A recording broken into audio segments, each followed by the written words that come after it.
अटियार गल के न्याज बिठूं अटियार चप्पल ते न्याज बिठूं के हिन पासे के हुन पासे के हिन पासे हुन पासे अटियार गल ते न्याज बिठूं अटियार गल ते न्याज बिठूं के हुन पासे के हुन पासे हुन पासे के हुन पासे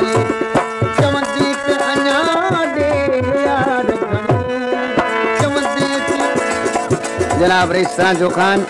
असां दोस्त मायूस अबड़ो साहब जेके हिक ॿिए ताईं इनाम घुरे रहिया आहिनि हाजी मांझी खान ज़रदारी चवंदी अञा ॾे याद चवंदी अञा ॾे यार के हिन पासे के हुन पासे अटियार चप्पल ते न्याज के हिन पासे के हुन पासे के हिन पासे के हुन पासे।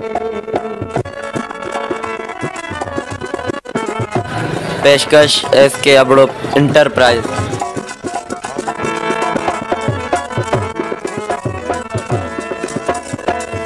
सारन जो कथोई ना एक बार मिठा मातोई ना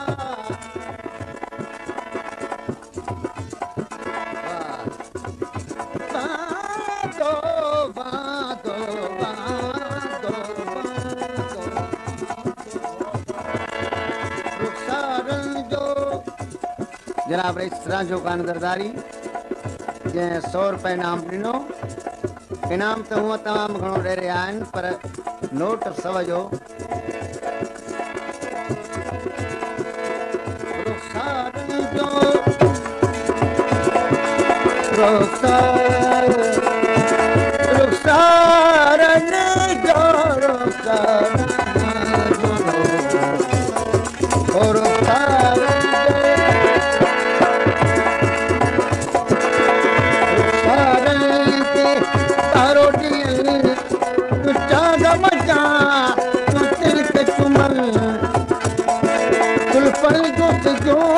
सरकार के हिन पासे के हुन पासे के हिन पासे के हुन पासे अटियार चप्पल के न्याज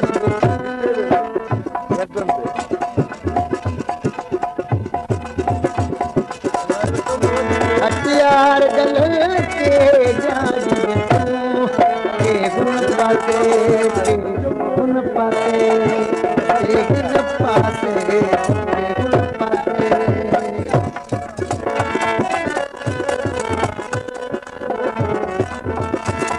कुहाड़ का फौजी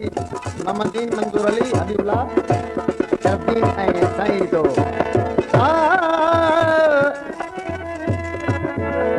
ओ ज़ख़्बन जो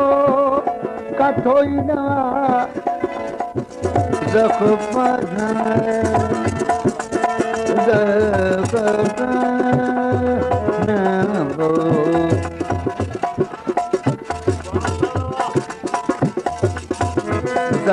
ज़ख़्बन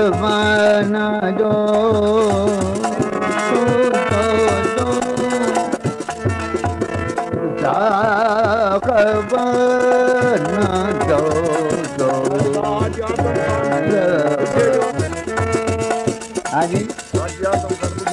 हाजी आजम खान बुगो जे 100 रुपए नाम नोट तरह ॾिनो ऐं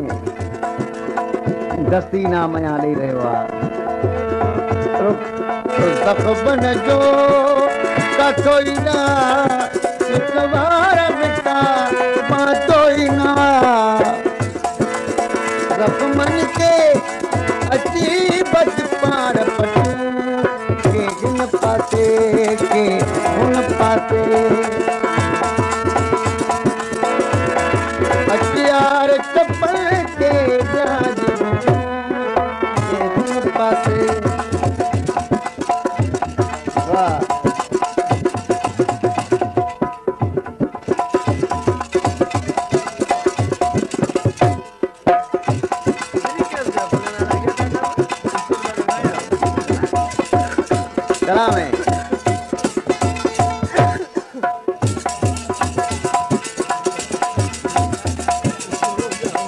नवी गाल नई गाल